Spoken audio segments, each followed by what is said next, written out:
Hello दोस्तों, कैसे हो आप सभी। आशा करती हूँ आप सभी स्वस्थ होंगे। मैं आप सभी का अपने चैनल हिंदी क्लासेस में बहुत बहुत स्वागत करती हूँ। तो आप सभी को पता भी मैंने आपके लिए चैप्टर वाइज सीरीज चला रखी है हिंदी साहित्य की। ठीक है, चैप्टर 3 हमारे हो गए हैं।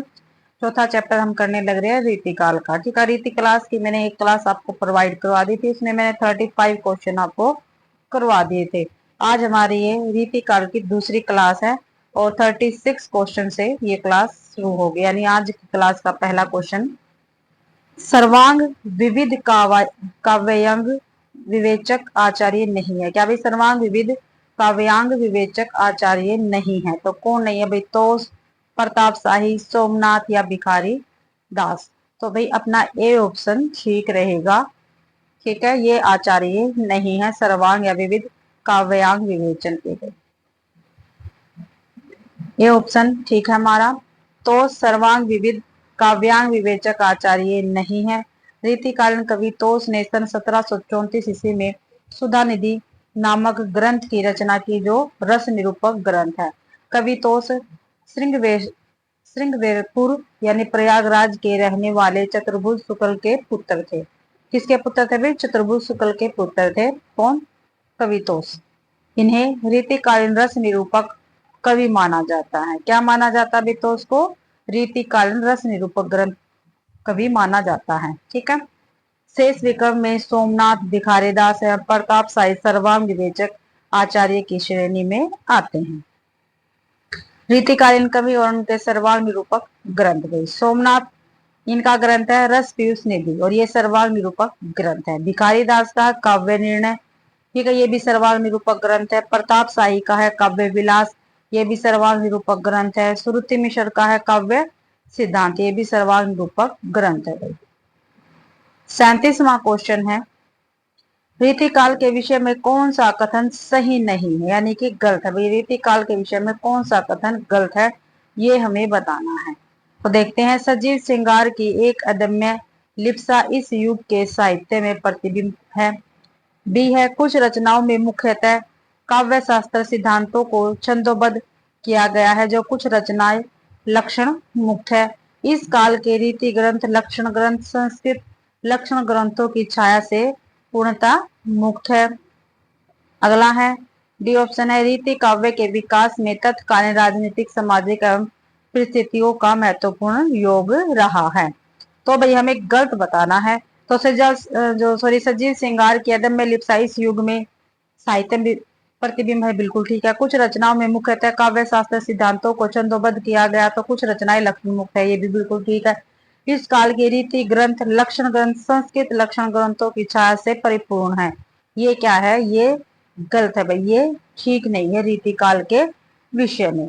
ठीक है, और रीति काव्य के विकास में तत्कालीन राजनीतिक सामाजिक परिस्थितियों का महत्वपूर्ण योग रहा, ये भी बिल्कुल ठीक है। तो इसमें सी गलत है और इसमें भाई गलत ही पूछा था। जो रीति काल के विषय में गलत है वो बताना, तो सी ऑप्शन अपना ठीक रहेगा।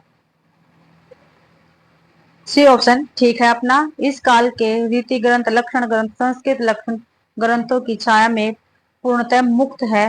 रीति काल के संबंध में उक्त कथन सही नहीं है ये। ठीक है, रीति काल संवत 1700 लेकर संवत 1900 तक का था भाई। हिंदी साहित्य का उत्तर मध्यकाल कहलाता। जो रीति काल है वो हिंदी साहित्य का उत्तर मध्यकाल कहलाता है। ठीक है, रीतिकाल समृद्धि और विलासिता का काल था। जो रीतिकाल वो समृद्धि और विलासिता का काल है। वैराग्य पूर्ण साधना का इस युग में आदर नहीं था, इस कारण यह भक्ति युग से भिन्न है। सजीव श्रृंगार की एक अदम्य लिप्सा इस युग के साहित्य में प्रतिबिंबित होती है। रीति काव्य के विकास में तत्कालीन राजनीतिक तथा सामाजिक परिस्थितियों का महत्वपूर्ण योगदान रहा है। आगे देखते हैं, यह एक महत्वपूर्ण तथ्य है कि हिंदी के रीति शास्त्र का आधार पूर्ण रूप से संस्कृत काव्य शास्त्र है, परंतु इसका यह तात्पर्य भी नहीं है कि रीति काल के प्रत्येक लेखक ने संस्कृत लक्षण ग्रंथों का पूरा अध्ययन किया था, और यह भी नहीं कहा जा सकता कि रीति ग्रंथ संस्कृत लक्षण ग्रंथों की छाया से पूर्णतः मुक्त है। 38वां क्वेश्चन है, आचार्य लोग तो कविता करने की रीति सिखलाते हैं, मानो वह संसार से यह कहते हैं कि अमुका मुख विषयों के वर्णनों में अमुक प्रकार के कथन उपयोगी है और अमुक प्रकार के अनुपयोगी है। उक्त कथन किसका है? तो डॉक्टर राम कुमार वर्मा का, बी मिश्र बंधु का, सी विश्वनाथ प्रसाद मिश्र का, डी डॉक्टर नगेंद्र का। तो बी ऑप्शन अपना ठीक रहेगा। ये कथन भाई मिश्र बंधु का है। बी ऑप्शन ठीक है। उपयुक्त कथन मिश्र बंधुओं ने रीति काल का नामकरण करने के लिए अपनी कृति मिश्र बंधु विनोद में स्पष्ट किया है। मिश्र बंधुओं ने रीति काल को अलंकृत काल कहा है। उन्होंने स्पष्ट किया है कि आचार्य लोग स्वयं कविता करने की रीति सिखलाते थे। मानव वे संसार से यूं कहते हैं कि अमुक अमुक विषयों के वर्णन में अमुक प्रकार के कथन उपयोगी है और अमुक अनुपयोगी है। ठीक है। पंडित विश्वनाथ प्रसाद मिश्र ने रीति काल को श्रृंगार काल कहा है। क्या कहा भाई विश्वनाथ प्रसाद ने? श्रृंगार काल। डॉक्टर रमाशंकर रसाल ने रीति काल को कला काल नाम दिया है। डॉक्टर नगेंद्र और आचार्य रामचंद्र शुक्ल के नामकरण रीति काल को मान्यता प्रदान करते हैं, जिसका समर्थन डॉक्टर हरीश चंद्र वर्मा भी करते हैं। अगला 39वां क्वेश्चन, मतीराम जी रसराज के समान पद्माकर जी का भी काव्य रसिकों और अभ्यासियों दोनों का कंठाहार रहा है। वास्तव में यह श्रृंगार रस का सार ग्रंथ सा प्रतीत होता है। शुक्ल जी का यह कथन पद्माकर की किस रचना के संदर्भ में है? तो ये किस रचना के संदर्भ में है वे? ठीक है, देखो यहाँ पे दिखा दिया, मतीराम जी का रसराज के समान पद्माकर जी का डैश भी, ठीक है, काव्य रसिकों और अभ्यासियों दोनों का कंठाहार रहा है। ठीक है, तो कौन सी रचना के विषय में है ये? तो पद्माभरण, हिम्मत, बहादुर वीरदावली, जगत विनोद या गंगा लहरी गई। तो वे पद्माकर की रचना जो जगत विनोद है इसके बारे में ये कथन है। सी ऑप्शन अपना ठीक रहेगा। शुक्ल जी का उपयुक्त कथन पद्माकर की कृति जगत विनोद के संदर्भ में है। सॉरी, पद्माकर ने जयपुर नरेश जगत सिंह के आश्रय में जगत विनोद नामक नवरस निरूपक ग्रंथ की रचना की थी। गंगा लहरी में इन्होंने गंगा का अलंकारों से अद्वितीय अलंकरण किया है। पद्माकर जी को जीवन के अंतिम समय में कुछ रोग हो गया था, जिसके निदान हेतु इन्होंने गंगा लहरी की रचना की थी। पद्माकर जी का अलंकार ग्रंथ पद्माभरण लक्षणों की स्पष्टता और उदाहरणों की सरसता के कारण अधिक प्रसिद्ध हुआ। भाई अगला क्वेश्चन है 40वां, हिंदी में रीति ग्रंथों की अविरल और अखंडित परंपरा का प्रवाह केशव की कवि प्रिया के प्राय 50 वर्ष पीछे चला और वह भी एक भिन्न आदर्श को लेकर। ठीक है, तो ये कथन बताना हमें किसका है? क्या भाई हिंदी में रीति ग्रंथों की अविरल और अखंडित परंपरा का प्रवाह केशव की कवि प्रिया के प्राय 50 वर्ष पीछे चला और वह भी एक भिन्न आदर्श को लेकर। तो ये कथन किसका है? आचार्य हजारी प्रसाद द्विवेदी का, डॉक्टर नगेंद्र का, विश्वनाथ प्रसाद का या डी आचार्य रामचंद्र शुक्ल जी का। तो ये कथन भाई डी ऑप्शन अपना ठीक है, आचार्य रामचंद्र शुक्ल जी का रहेगा। किसका है? डॉक्टर आचार्य रामचंद्र शुक्ल जी का ये कथन रहेगा। व्याख्या देख लेते हैं। डी ऑप्शन ठीक है। उपयुक्त कथन आचार्य रामचंद्र शुक्ल का है। अपनी रचना हिंदी साहित्य का इतिहास के उत्तर मध्यकाल के प्रकरण 1 में उन्होंने बताया कि इसमें संदेह नहीं कि काव्य रीति का सम्यक समावेश पहले पहल आचार्य केशव ने ही किया, किंतु यह प्रवाह केशव के आदर्श को लेकर नहीं चला, बल्कि उनसे 50 वर्ष पीछे एक भिन्न आदर्श के आधार पर था। तो ये भाई कहाँ पे कहा है रामचंद्र शुक्ल ने? पूछा जा सकता है। हिंदी साहित्य का जो इतिहास है रामचंद्र शुक्ल जी का, उनके उत्तर मध्यकाल के प्रकरण 1 में कहा है रामचंद्र शुक्ल जी ने। साहित्य में उन सारी बातों का जीवंत विवरण होता है जिसे मनुष्य ने देखा है, अनुभव किया है, सोचा है और समझा है। हजारी प्रसाद द्विवेदी रीति काव्य की भूमिका तथा देव और उनकी कविता में डॉक्टर नगेंद्र की रसवादी आलोचना दृष्टि परिपक्व होती है। विश्वनाथ प्रसाद मिश्र जी का मानना है कि यदि रीति काल के समस्त ग्रंथों की छानबीन की जाए तो किसी न किसी रूप या परिमाण में श्रृंगार अवश्य ही मिल जाता है। अगला क्वेश्चन, निम्नलिखित कथनों से संबंधित सही विकल्प चुनना है। भाई इसमें से जो सही है वो हमें बताना है। ठीक है, जो सही है वो हमें बताना है। तो देखते हैं। रीति कविता राजाओं और रईसों के आश्रयों में पली है। बिल्कुल ठीक है भैया। उसकी अंत प्रेरणा और स्वरूप को कवियों और उनके आशयदाता दोनों के संबंध से ही समझा जा सकता है। ये भी बिल्कुल ठीक है। ठीक है भाई, तो ए और ब दोनों ही सही है, तो ए ऑप्शन अपना ठीक रहेगा। पर तो दोनों कथन रीतिकाल से संबंधित सही कथन है। रीतिकाल के कवि राजाओं और रईसों के आश्रय में रहते थे, अर्थात अधिकांश कवि दरबारी थे, इसलिए इस युग की कविता अधिकतर दरबारी रही, जिसके फलस्वरूप इसमें चमत्कार पूर्ण व्यंजना की विशेष मात्रा तो मिलती है, परंतु कविता साधारण जनता से विमुख हो गई थी। रीतिकाल की प्रमुख विशेषता ये पेपर में पूछी जाती है भाई, ध्यान से अपना करना इसको। रीतिकाल कविता की प्रमुख विशेषता देखते हैं, श्रृंगार निरूपण है, एक लक्षण ग्रंथों की प्रधानता रही है भाई रीतिकाल में, अलंकारिकता है, आश्रयदाताओं की प्रशंसा है, ब्रज भाषा की प्रधानता है, नारी के प्रति भोगवादी दृष्टिकोण है। तो ये 6 महत्वपूर्ण विशेषता है रीतिकाल की, आपको ध्यान रखना है। 42वां क्वेश्चन है, भाषा भूषण के रचनाकार कौन है? तो भाषा भूषण के रचनाकार कौन है? भूषण है, मतीराम है, जसवंत सिंह है या पद्माकर है? तो भाषा भूषण रचना किसकी है भाई? जसवंत सिंह की है। सी ऑप्शन अपना ठीक रहेगा। भाषा भूषण के रचनाकार जसवंत सिंह है। जसवंत सिंह का जन्म 1626 ईस्वी में मारवाड़ तथा निधन 1688 ईस्वी में हुआ था। इनके रचिता ग्रंथों में भाषा भूषण, प्रबोध, चंद्रोदय, सिद्धांत सार आदि प्रसिद्ध है। अगला आगे है भाई, रचना दे रखी है और रचनाकार रचना है। भूषण शिवराज भूषण, मतीराम की ललित ललाम और सतसई, पद्माकर की गंगा लहरी, जगत विनोद हिम्मत बहादुर विरुदावली भाई। 43वां क्वेश्चन है, केशव कठिन काव्य के प्रेत यह कथन किस आलोचक का है? तो ये कथन किस आलोचक का भी काफी बार पेपर में पूछा गया है। तो हजारी प्रसाद द्विवेदी का, रामचंद्र शुक्ल जी का, विद्यापति का या राहुल सांस्कृत्यायन का है? तो केशव कठिन काव्य के प्रेत है यह कथन भाई रामचंद्र शुक्ल जी का रहेगा। बी ऑप्शन बिल्कुल ठीक है। केशव कठिन काव्य के प्रेत है यह कथन आचार्य रामचंद्र शुक्ल का है। केशव दास की रचनाएं रसिक प्रिया, नक्सिक, कवि प्रिया, रामचंद्रिका, रतन बावरी, जहांगीर, जस चंद्रिका, विज्ञान गीता, चंदमाला, वीर सिंह देव चरित्र है। आगे रामस्वरूप चतुर्वेदी ने रामचंद्रिका को छंदों का अजायब घर कहा है। किसने कहा भाई रामचंद्रिका को छंदों का अजायब घर? तो रामस्वरूप चतुर्वेदी ने कहा है। शुक्ल जी ने रामचंद्रिका में केशव को सर्वाधिक सफलता मिली है। ठीक है, ये शुक्ल जी ने कहा भी रामचंद्रिका में केशव को सर्वाधिक सफलता मिली है। संवाद योजना में केशव के पात्र बातों में से बात निकालकर संवाद करते हैं। तो ये शुक्ल जी का कथन रहेगा, आपको ध्यान रखना है भाई। 44वां क्वेश्चन है, रीतिकाल लगभग कितनी शताब्दियों तक चला? क्या भाई जो रीतिकाल वो लगभग कितनी शताब्दियों तक चला है?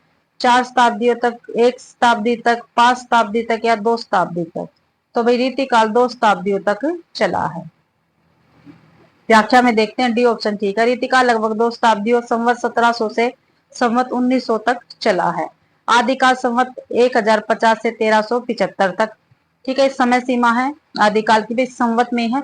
ठीक है, अगर हम 57 इसमें से माइनस करेंगे तो हमारा ईस्वी आ जाएगा, ध्यान रखना आपको। ठीक है, भक्ति काल का समय क्या है? 1775 से 1700 तक। रीतिकाल का संवत 1700 से 1900 तक। आधुनिक काल का संवत 1900 से आगे है। रीतिकाल का नामकरण किन किन ने क्या क्या दिया है देख लेते हैं। रीतिकाल का नामकरण मिश्र बंधुओं ने अलंकृत काल कहा भाई रीतिकाल को। आचार्य रामचंद्र शुक्ल ने रीतिकाल कहा है। आचार्य विश्वनाथ प्रसाद ने श्रृंगार काल कहा रीतिकाल को। डॉक्टर रमाशंकर शुक्ल रसाल ने कलाकाल की संज्ञा दी है भाई रीतिकाल को।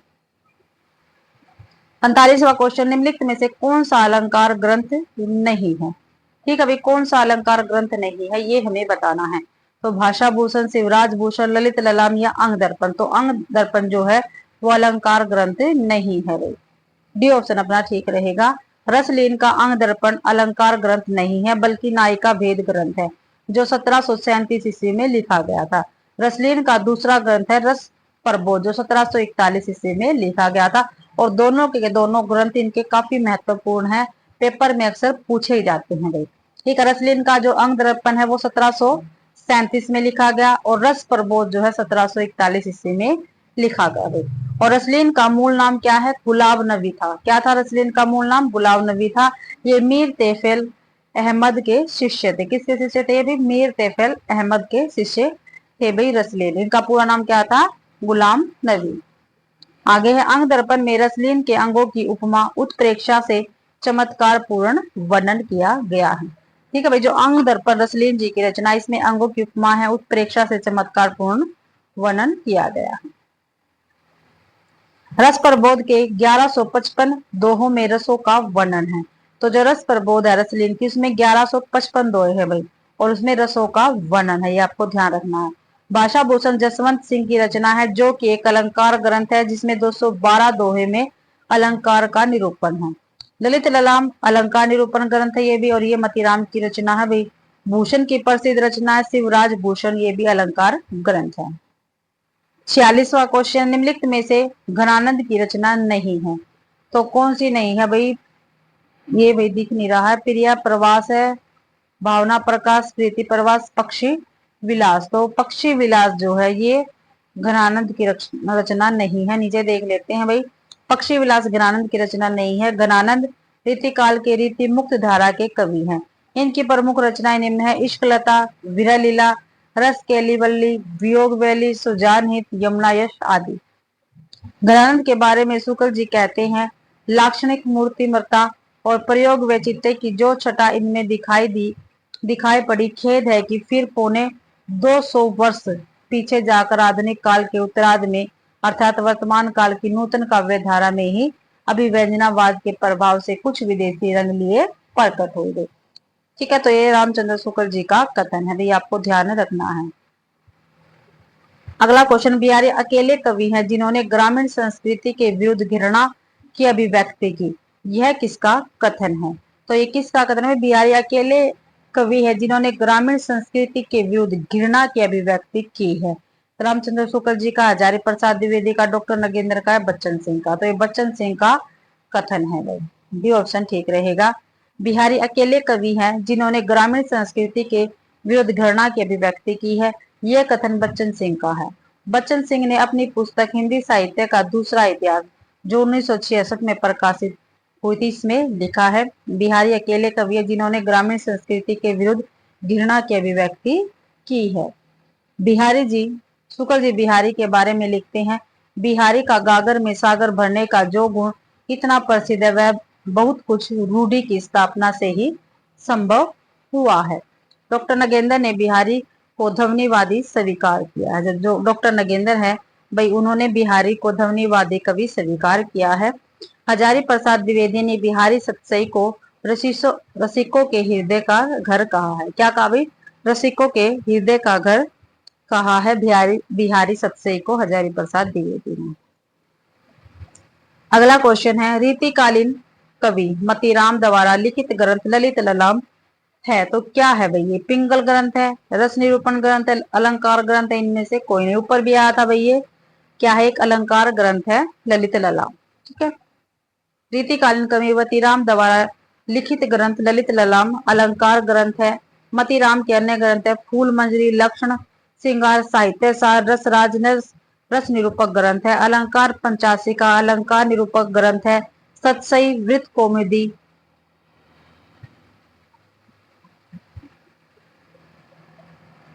अगला क्वेश्चन है भाई, काफी महत्वपूर्ण क्वेश्चन है ये।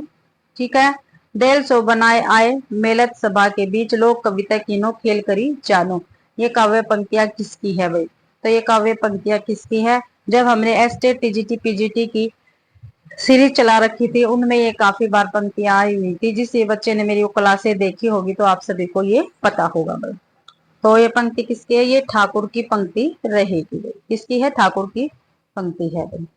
ठीक है, 150 बनाए आए मेलत सभा के बीच लोग कवि तीनों खेल करी जानो, ये काव्य पंक्तियां रीतिकालीन मुक्त कवि ठाकुर की है। ठीक है, रीतिकालीन रीति मुक्त कवि ठाकुर की है भाई। रामचंद्र शुक्ल ने ठाकुर को सच्ची उमंग का कवि कहा है। क्या कहा भाई? रामचंद्र शुक्ल जी ने ठाकुर को सच्ची उमंग का कवि कहा है। तो घनानंद को प्रेम के पीर का कवि कहा है। ठीक है, रामचंद्र शुक्ल जी ने घनानंद को प्रेम के पीर का कवि कहा है। देव के संदर्भ में रामचंद्र शुक्ल का कहना है कि वे आचार्य और कवि दोनों रूपों में हमारे सामने आते हैं। ये देव के विषय में कहा है रामचंद्र शुक्ल जी ने। भिखारी के संदर्भ में कहते हैं कि इनकी रचना कला पक्ष में संयत और भाव पक्ष में रंजन कारणी है। ठीक है, क्या कहा बिहारी के पक्ष में संदर्भ में भाई रामचंद्र शुक्ल जी ने, भाई बिहारी जी की जो रचना, इनकी रचना कला पक्ष में तो संयत है और भाव पक्ष में रंजन कारणी है। आप पंक्तियां देख लेते हैं। अति सुदो स्नेह को मार्ग है, जहां नेकू श्यानपन बाके नहीं। तो ये घनानंद की पंक्ति है भाई, और पेपर में पूछी जाती है, काफी महत्वपूर्ण पंक्तियां हैं ये। अभिधा उत्तम काव्य है, मध्य लक्षणानील अधम व्यंजना रस विरस उल्टी कहत नवीन। तो ये देव की पंक्ति रहेगी। आगे के कवि रीझे तो कविताई न तो राधिका कनाई सुमरन को बहाना है। तो ये भिखारी दास की पंक्ति रहेगी, और ठाकुर की पंक्ति हमने ऊपर देख ली है। आगे है पंक्ति दे रखी है एक और काफी महत्वपूर्ण पंक्ति है, अक्सर पेपर में पूछी जाती है। अमीर हलाहल मद भरे श्वेत श्याम रतनार, जियत मरत झुकी झुकी परत जेही चितवक एक बार। कवि रसलीन द्वारा रचित यह दोहा उनकी किस कृति में संग्रहित है? ठीक है, रसलीन कवि का है भाई ये दोहा, इन्होंने बता दिया है। ठीक है, तो उनकी कौन सी कृति में है? रस प्रबोध, अंग दर्पण, रस प्रबोध और अंग दर्पण दोनों में, या इनमें से कोई नहीं? तो देखो भाई, रस प्रबोध भी रसलीन की है और अंग दर्पण भी रसलीन की ही रचना है। लेकिन जो दोहा ये अमी हलाल मद भरे सेठ श्याम रतनार, ये है भाई अंग दर्पण का दोहा। बी ऑप्शन अपना बिल्कुल ठीक रहेगा। व्याख्या में देखते हैं। अमी हलाल मद भरे श्वेत श्याम रतनार, जियत मरद झुकी झुकी परत जेही चितवक एक बार। रसलीन द्वारा रचित यह पंक्ति उनकी अंग दर्पण कृति में संग्रहित है। रसलीन का मूल नाम सैयद गुलाम नबी था। ये मीर तफेल अहमद के शिष्य थे। रसलीन की मुख्य कृतियां निम्न है। ग्रंथ और विषय, वर्ष, विषय और निरूपण। जो अंग दर्पण है 1737 में प्रकाशित हुई थी। इसमें भाई क्या कुछ है? अंगों का उपमा उत्प्रेक्षा से चमत्कार पूर्ण वर्णन किया गया है। रस प्रबोध 1740 में प्रकाशित हुई थी। इसमें 1155 दोहों में रसों का वर्णन है। ठीक है, आगे है क्वेश्चन। यह प्रेम को पंथ कराल महातरवारी की धावर पे धावनो है। यह काव्य पंक्तियां किसकी? और काफी महत्वपूर्ण पंक्ति है भाई, आप नीचे देख सकते हो। D++ पीजीटी में ये क्वेश्चन पूछा गया है। ठीक है, यह प्रेम को पंथ कराल महातरवारी की धार पे धावनो है। यह काव्य पंक्ति किसकी है? तो घनानंद की है, आलम की है, ठाकुर की है, बोधा की। तो ये बोधा की पंक्तियां रहेगी। डी ऑप्शन अपना बिल्कुल ठीक है भाई। तो व्याख्या में देखते हैं। यह प्रेम को पंथ करार महातरवारी की धार पर धावना, यह काव्य पंक्ति बोधा की है। रीतिकालीन रीति मुक्त कवियों की काव्य पंक्तियां निम्न है। देखते हैं भाई। यो घन आनंद छावत भावत, जान सजीवन और ते आवत, लोग है लागित कवित बनावत, मोही तो मोहे कवित बनावत। तो ये घनानंद की पंक्ति है भी, काफी महत्वपूर्ण है। प्रेम रंग पगे जगमग जगे जामिनी के, जोबन की ज्योति जगी जोर उमंग है। ये आलम की है भाई। सेवक सिपाही हम उन राजपूतान को, दान जुदद जुरिबेर में नेकुन जेने मुरको। ये ठाकुर की पंक्ति है भाई। आगे क्वेश्चन है। शोभा सरसाने न बरखाने, जात केहू भांति आने, है पहाड़ मानो काजल के ढोए के। यह काव्य पंक्ति किसकी है? तो ये सेनापति की पंक्ति रहेगी। बी ऑप्शन अपना ठीक है। प्रस्तुत काव्य पंक्तियां सेनापति के ऋतु वर्णन से ली गई है। सेनापति भक्ति काल एवं वृत्ति काल के संधि युग के कवि हैं। इनके पिता का नाम गंगाधर था। इनके द्वारा रचित दो ग्रंथों का उल्लेख प्राप्त होता है, एक तो कवि रतन और काव्य कल्पतरु। ये दो रचनाएं इनकी काफी महत्वपूर्ण है भाई। और कवित रत्नाकर में 5 तरंगों में विभाजित है। जो कवित रत्नाकर वो 5 तरंगों में विभाजित है। इस ग्रंथ में कुल मिलाकर 394 छंद है। कितने भाई? 394 छंद है। अगला क्वेश्चन है। शिवराज भूषण में कितने अलंकारों का निरूपण हुआ है? शिवराज भूषण में कितने अलंकारों का निरूपण हुआ है? 15 का, 51 का, 99 का, 105 का। तो 105 अलंकारों का निरूपण हुआ है शिवराज भूषण में। डी ऑप्शन ठीक है अपना। शिवराज भूषण में 105 अलंकारों का निरूपण हुआ है। शिवराज भूषण कवि भूषण की प्रसिद्ध रचना है, जो एक अलंकार निरूपण ग्रंथ है। इसमें 99 अर्थालंकार है, 4 शब्दालंकार और शेष 2 चित्र और शंकर नामक अलंकार है। कुल 105 अलंकार के साथ साथ कवित्त, सवैया, छप्पे आदि छंदों में शिवाजी का चरित्र चित्रण, तत्कालीन इतिहास एवं शिवाजी संबंध प्रसंगों का प्रमाणिक वर्णन हुआ है। चिंतामणि और मतीराम भी महाकवि भूषण के भाई हैं। कौन? चिंतामणि, मतीराम, ठीक है, भूषण के ही भाई हैं। महाकवि भूषण का जन्म 1613 ईस्वी में और निधन 1715 में माना जाता है। 76 साल दशक एवं शिवा बावनी इनके उपलब्ध प्रमुख ग्रंथ है।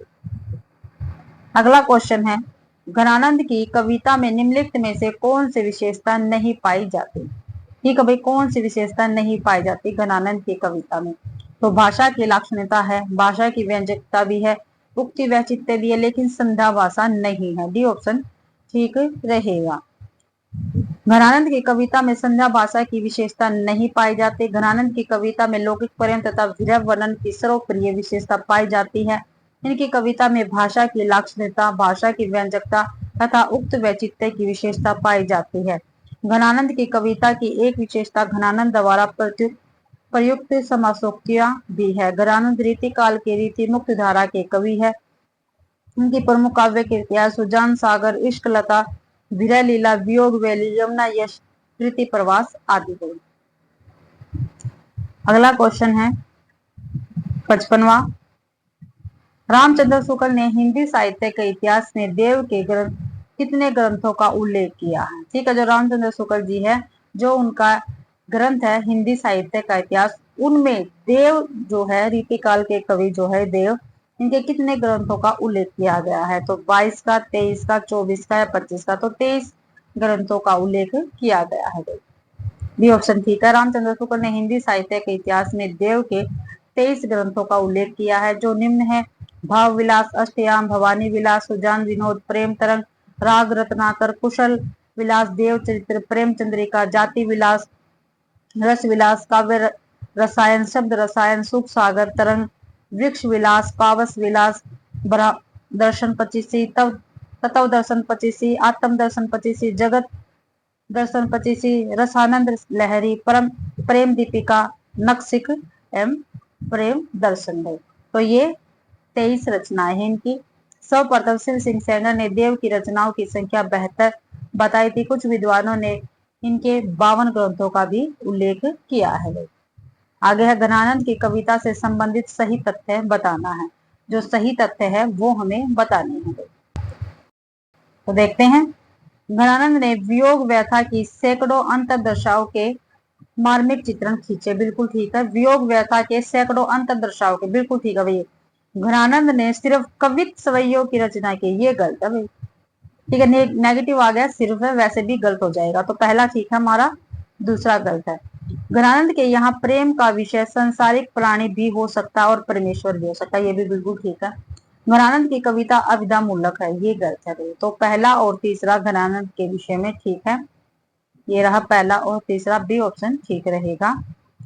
घनानंद की कविता के संदर्भ में सही तथ्य है, घनानंद ने वियोग व्यथा की सैकड़ों अंतर्दशाओं के मार्मिक चित्र खींचे हैं तथा घनानंद के यहाँ प्रेम का विषय संसारिक प्राणी भी हो सकता है और परमेश्वर भी। 57वां क्वेश्चन है,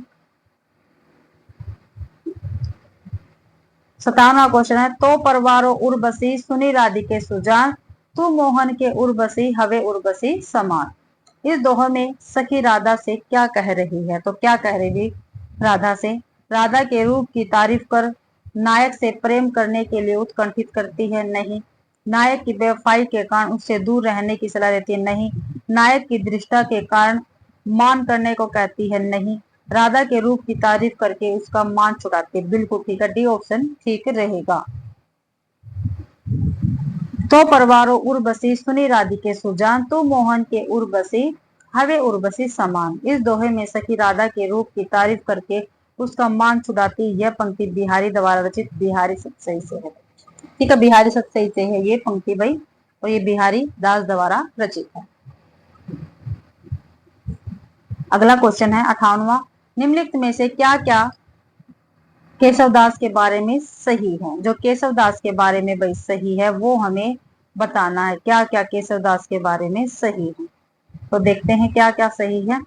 वे इंद्रजीत सिंह के दरबारी कवि थे। केशवदास के बारे में पूछा है, बिल्कुल ठीक है। है भाई, तो ये ठीक, ये कट जाएंगे दोनों। इनकी कविता में अलंकारों का प्रयोग बहुत कम हुआ, ये गलत है भाई। केशवदास ने तो भरपूर अलंकारों का प्रयोग किया है, तो दो भी गलत हो गया। देखो दो यहाँ है गलत है, यहाँ भी है गलत है, ये तो गलत हो गए। तीसरा देखते हैं, इन्होंने केवल चौपाई छंद में लिखा। क्या भाई इन्होंने केवल चौपाई छंद में लिखा? नहीं, ये भी गलत है। इनकी कृति वीर सिंह देव चरित्र है, ये भी बिल्कुल ठीक है। तो पहला और चौथा ठीक है, तो अपना डी ऑप्शन ठीक रहेगा। डी ऑप्शन ठीक है। केशवदास इंद्रजीत सिंह के दरबारी कवि थे तथा इनकी कृति वीर देव चरित्र है। केशवदास अलंकारवादी कवि है। इनकी प्रमुख कृतियां है रस प्रिया, रसिक प्रिया, कवि प्रिया, छंदमाला, वीर सिंह देव चरित्र, रामचंद्रिका, रतन बावनी, विज्ञान गीता आदि है। सुमेलित करना है, ठीक है, सूची 1 को सूची 2 से। एक तरफ रचनाएं दे रखे हैं, दूसरी तरफ रचनाकार दे रखे हैं, ठीक है। तो देखते हैं,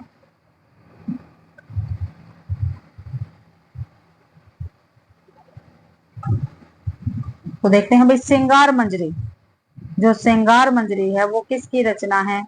साहित्य प्रकाश किसकी है? रस सारांश किसकी? और प्रेम चंद्रिका किसकी रचना है? तो भाई देखो, प्रेम चंद्रिका अभी हमने देव की रचनाएं पढ़ी थी 23, उसमें था प्रेम चंद्रिका।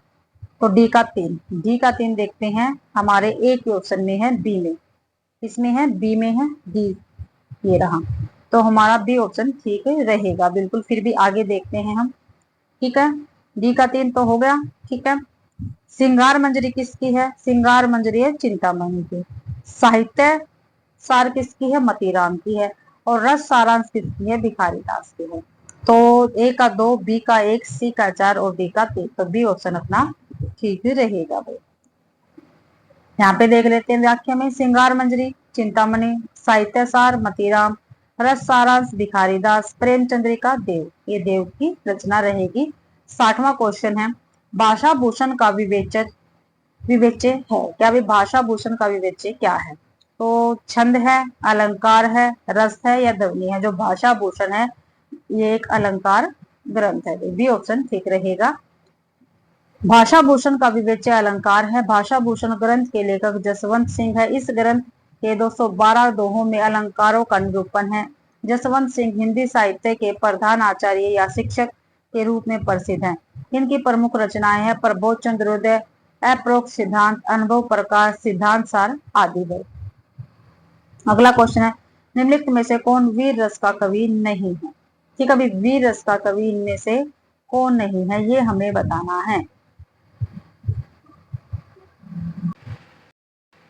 तो भाई वीर रस के कवि नहीं है, ये हमें बताना है। शिव मंगल सिंह सुमन है, रामधारी सिंह दिनकर भी है, भूषण भी है, लेकिन पद्माकर वीर रस के कवि नहीं है। डी ऑप्शन अपना ठीक रहेगा भाई, ठीक है। देखते हैं आगे,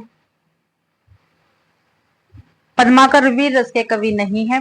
ये रीतिकाल के रीतिबद्धता के श्रृंगारिक कवि है। कैसे भाई? पद्माकर श्रृंगारिक कवि है। पद्माकर भट्ट ने होली, फाग और त्योहारों का वर्णन पूरी तत्लीनता के साथ किया। इनकी प्रसिद्ध पंक्तियां हैं, फागु की भीड़ अभीरन में गही गोविंद ले गई भीतर गोरी। शेष तीनों कवि वीर रस के संबंधित कवि है भाई, ठीक है। अगला क्वेश्चन है, निम्नलिखित में से कौन सी रचना घनानंद की नहीं है? ठीक है, घनानंद की रचना नहीं है, वो हमें बताना है। प्रीति प्रवास, वियोग वेली, सुजान हित प्रबंध, श्रृंगार विलास। तो श्रृंगार विलास घनानंद की रचना नहीं है।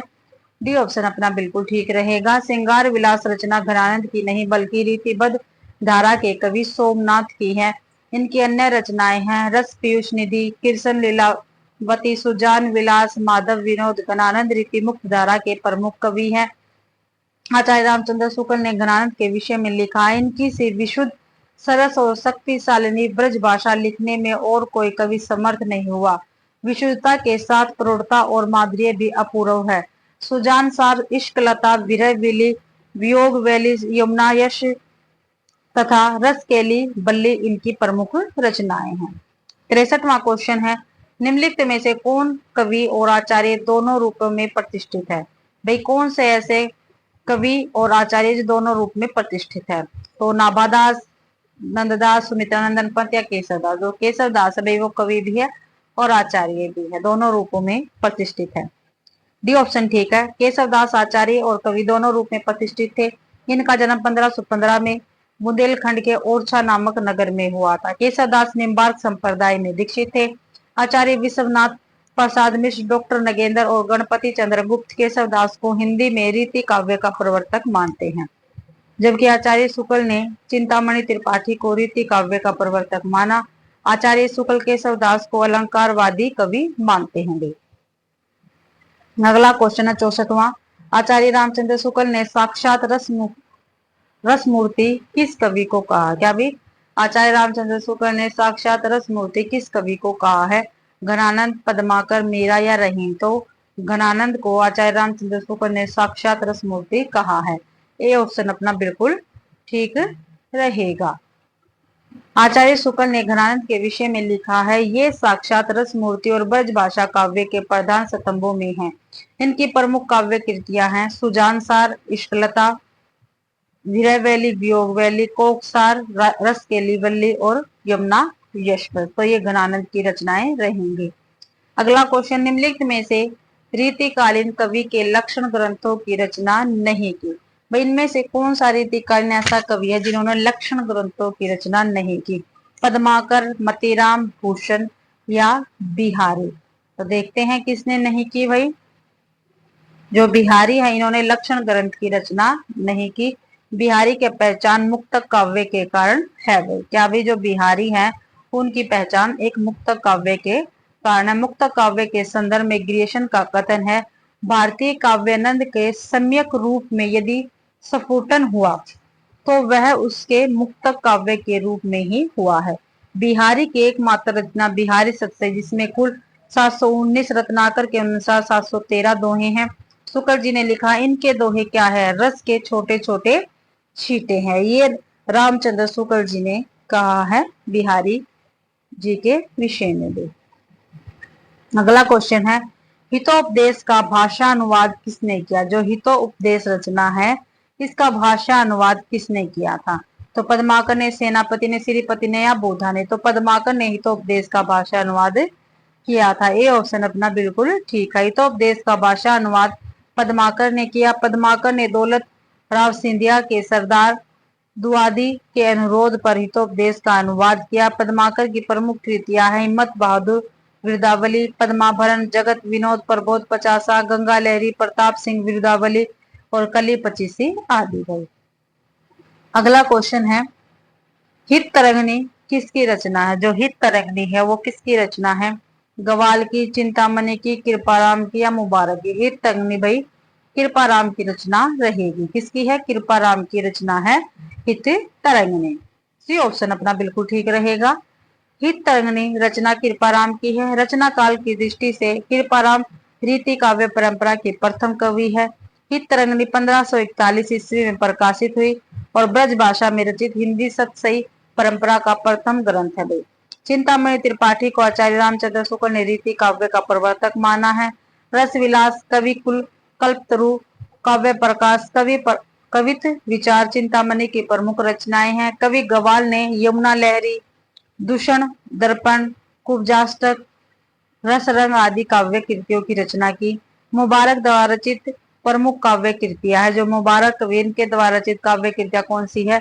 तिलक शतक और अलक शतक, ये मुबारक की रचनाएं हैं। अगला क्वेश्चन है, चिंतामणि की भाषा कौन सी है? जो चिंतामणि है इनकी भाषा कौन सी है? तो राजस्थानी है, संस्कृत है, ब्रज है या अवधी है? तो चिंतामणि की भाषा ब्रज भाषा है। भाई सी ऑप्शन अपना ठीक रहेगा। चिंतामणि रीति काल के रीतिबद्ध धारा के कवि है। जो चिंतामणि है वो रीति काल के रीतिबद्ध धारा के कवि हैं।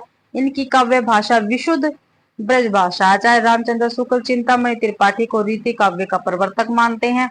रस विलास, श्रृंगार मंजरी, काव्य प्रकाश इनकी प्रमुख रचनाएं हैं। भाई रामचंद्रिका किसकी रचना है? जो रामचंद्रिका है ये किसकी रचना है? भाई सेनापति, मोहनलाल मिश्र, सुंदरदास या केशवदास? तो केशवदास की रचना रहेगी रामचंद्रिका। डी ऑप्शन अपना ठीक है।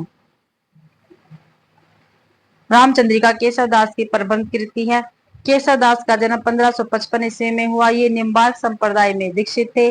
रामस्वरूप चतुर्वेदी ने लिखा है। रामचंद्रिका छंदों का अजायब घर है। वही रामकुमार शरीर आचार्य शुक्ल जी केशव दास को कठिन काव्य का प्रेत कहते हैं भाई। ठीक है, कठिन काव्य का प्रेत किसने कहा है केशव दास को? तो रामचंद्र शुक्ल जी ने। और जो केशव दास की रचना है रामचंद्रिका, उसको छंदों का अजायब घर किसने कहा है? तो रामस्वरूप चतुर्वेदी ने कहा है। आपको ध्यान रखना है भाई। ठीक है, अगला क्वेश्चन है, चिंतामणि किस काल के कवि हैं? जो चिंतामणि है वो किस काल के कवि है भाई? भक्ति काल के, वीर गाथा काल के, रीति काल के, आधुनिक काल के? तो रीति काल के कवि है चिंतामणि। ठीक है, सी ऑप्शन अपना बिल्कुल ठीक रहेगा। चिंतामणि रीतिकालीन कवि थे। आचार्य रामचंद्र शुक्ल ने चिंतामणि त्रिपाठी को रीति काव्य का प्रवर्तक माना है। चिंतामणि सिद्धांत रसवादी आचार्य थे। रस विलास, श्रृंगार मंजरी, कवि कल्पद्रुम, कृष्ण चरित्र तथा काव्य प्रकाश इनकी प्रमुख रचनाएं हैं। रीतिबद्ध धारा के कवि भूषण और मतीराम चिंतामणि के सहोदर भाई है। ठीक है, कौन कौन से भाई है? भूषण और मतीराम चिंतामणि के भाई है। और एक है इनके भाई जटा शंकर भाई। तो भाई इसी के साथ आज की अपनी क्लास कंप्लीट होती है। 35 क्वेश्चन मैंने आपको आज की क्लास में करवा दिए हैं। आशा करती हूँ भाई आप सभी को क्लास पसंद आई होगी। अगर आप सभी को क्लास पसंद आती है तो प्लीज वीडियो को ज्यादा से ज्यादा शेयर करें, लाइक करें और कमेंट करना बिल्कुल भी ना भूले भाई। ठीक है, ठीक है। और भाई मेरी क्लास देखने के लिए आप सभी का बहुत बहुत धन्यवाद।